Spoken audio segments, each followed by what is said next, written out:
more than wool, a sheep.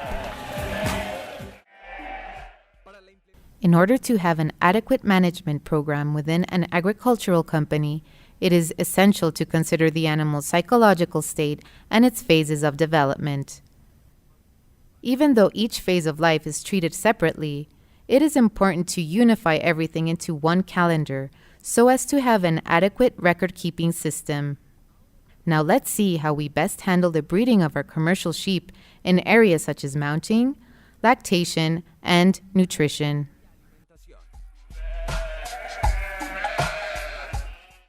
These models of reproduction allow us to have an adequate control over the mating females. We have 2 lots at the moment, with both Catadin and Peliway males.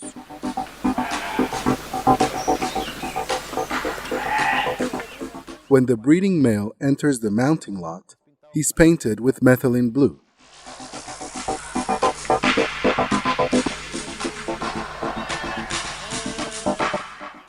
After the male has mounted the female is tagged with a collar, keeping the record for the farm's internal registry. These females mate with the males for around 36 days. Afterwards, they go to the gestation lot, and here they are given an ultrasound on the 35th day.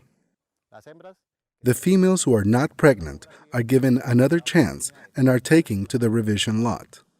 They spend the same amount of time here, only with different males.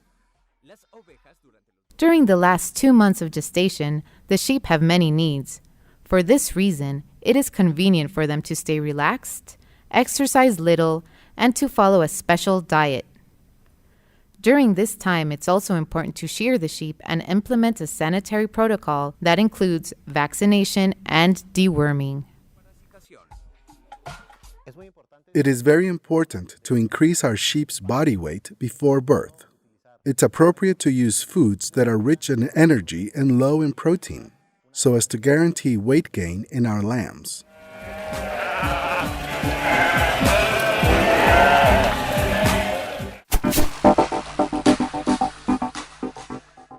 The females that are closest to giving birth are placed in a stowing corral. These are registered as mounted and have clear signs such as full udders and a nuanced vulva. The day we visited this breeding farm, we had the privilege of contemplating one of nature's most beautiful moments. An event that took 5 months in the making. During the mating season, it is essential to count on qualified personnel, since complications can arise during some parturitions, such as malposition of the offspring or an offspring that arrives too big.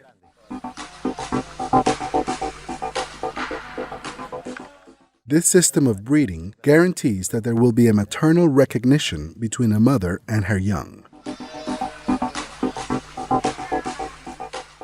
During its first 6 hours, the offspring will consume an adequate diet of colostrums.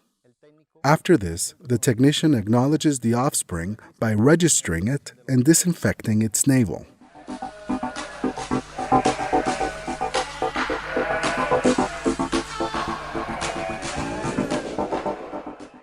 The number of offspring born to a mother is related on the latter's nutritional base.